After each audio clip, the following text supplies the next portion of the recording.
Hello po sa inyong lahat mga ka-crypto. Ako po si Pinoy Crypto Trader at sa video na ito ay atin pong pag-uusapan ang aking technical analysis dito po kay Toncoin ngayon pong August 26 taong 2024. Pero quick update lamang po tayo rito kaya diretso na po tayo sa pagte-technical analysis sa kanyang daily chart time frame na ito. At ayan, hindi po maganda yung pinapakita ngayon nitong si Toncoin at ang aking pong nakikita na magiging galaw ni Toncoin sa mga paparating na araw ay ito po ay magpapatuloy sa kanyang pagbagsak. Ayan, sa tingin ko po ay mababasag niya yung minor support line natin dito na 5.17 at ngayon ay posible po siyang bumagsak dito sa sunod na minor support line natin dito sa 4.707 or lower portion ng ating pattern dito. Meron po tayong isang malaking pattern dito na binubuo ng dalawang kulay puti na linya at yan, isa po itong descending wedge pattern at dyan po naglalaro ang kasalukuyang market price ni Toncoin. Ngunit nitong mga nakalipas na araw ay nakaranas po siya ng breakout sa upper portion nito. Ito po ay naganap noong August 14. Yan, dito po yan. At inaasahan po natin na ito po ay isang bullish breakout at hinihintay na lamang po natin yung kanyang magiging epekto. Pero ang nangyari po rito ay yung inaasahan po sana natin na magiging galaw nito dulot po ng breakout na ito. Ayan, aangat po siya.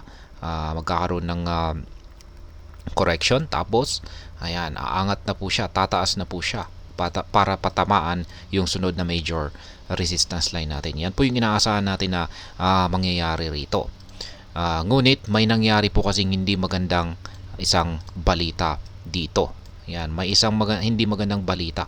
Kaya yan po yung epekto ng mga hindi inaasahang mga pangyayari or event. Kasi sa mga nakalipas lamang na araw ay yung nagdulot po sa pagbagsak na ito ni Toncoin ay naaresto po yung may-ari ng Telegram, yan, or yung CEO ng Telegram na si Ginoong Pavel Durov. Ayan. At dahil dyan ay naapektuhan po ang presyo ni Toncoin at ayan, noong August 24 hanggang sa kasalukuyan ay bumubuo na po siya ng mga bearish candlestick. At nasabi ko pong magpapatuloy po ang kanyang pagbagsak na ito kasi ang pinapakita po ng ating signal dito dito sa ating Hall Street indicator ay nagbago po ulit yung kulay niya at bumalik sa pagiging kulay green. Kaya yan, maganda na sana dito. Nagkaroon ng breakout, naging kulay green, pero pagsapit po rito, ayan, nung naganap yung balita or yung nailabas yung balita na naaresto ang CEO ng Telegram ay ayan, nagbago ng kulay, naging kulay red. At ganun din po yung ating QQE mode indicator dito. Nagpapakita po na bearish ang kalagayan or downtrend ang kalagayan nitong si Toncoin. Kaya bumabagsak ang ibig pong sabihin nito ay ibig pong sabihin ng ating QQE mode indicator dito ay downtrend itong si Toncoin ngayon. Kaya ayan, lahat ng mga indicators natin dito ay nagsasabi po na pabagsak or downward ang market direction nitong si Toncoin. Kaya ayan, pagdating po sa ating chart dito, chart pattern na ito, ay adjust na lamang po natin yung kanyang upper portion dito. Ayan, yung kulay puti. Magkakaroon po tayo ng readjustment dito. Ayan. Yan na po yung panibagong upper portion natin dito sa ating pattern na ito. Ayan, extend na rin natin yung lower portion niya.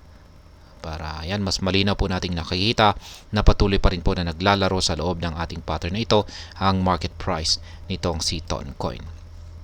Ngayon ay update na rin po natin yung mga nabasag dito or ayan, yung mga nabasag na yan, ito lang naman po yung nabasag yung minor support line natin dito sa 6.204.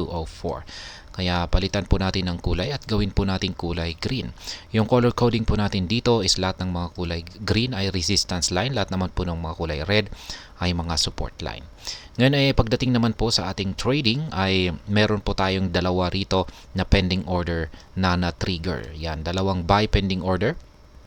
At nangyari po yan nitong August 24 nung bumuo po itong si Toncoin ng isang malaking bearish candlestick. Kaya nakabili po tayo rito sa presyong 6.204 at saka presyong 5.517. Kaya ayan, Dahil dyan ay papalitan po natin kaagad yan ng mga take profit or sell pending order. Lalagay po natin dito yung isa na sell pending order natin dito, at pangalawa naman ay dito. Ayan.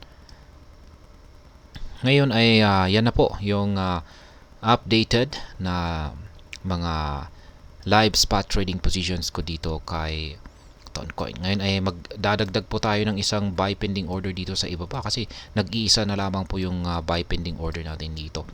Ngayon ay dito po natin kukunin yung isang buy pending order natin dito sa rejection na yan. Yan, isa po itong support line. Ayan. Kaya dito or dito. Kaya dito na lamang. Ayan, lalagay natin dito. At saka lagay po natin yung kanyang price level. Ayan, yan po ay nasa 3.491. Ayan, tapos dagdagan na rin natin ng isa pa. Ayan, yung kapag dito mas malaki po yung bibilin ko na amount dito sa 2.934 kung sakaling bumagsak siya hanggang dito. Ayan po yung aking mga live spot trading positions dito po kay Toncoin. Meron po akong 4 rito sa itaas na mga sell pending order at 3 mga buy pending order dito po sa ibaba. At ayan, kung gusto po ninyong gayahin or sabayan ako sa aking simpleng strategy na ito kay Toncoin, ay malaya po kayong gawin yan. Madali lang naman po akong sabayan kung saan lahat ng inyong mga kailangan dito ay inyo pong nakikita sa chart na ito. Kaya pause na lamang po ninyo ito. Sa mga hindi pa nakakaalam, ang mga kulay yellow na arrow signs dito ay kung saan nakaset ang aking mga sell pending orders or take profit. At ang mga ito ay nakaset sa mga presyo ng mga resistance levels na katapat ng mga ito. Ganon din ang mga kulay blue na arrow signs dito sa ibaba kung saan ay nakaset naman ang mga ito sa presyo ng mga support levels na katapat ng mga ito. At sa mga bago lamang po dito ay check na lamang po ninyo ang description ng video na ito para malaman kung anong platform at mga indicators ang ginagamit ko dito. At hanggang dito na lamang po tayo sa video na ito mga ka-crypto. Marami pong salamat sa panonood. Ingat po tayo lagi at God bless po sa ating lahat.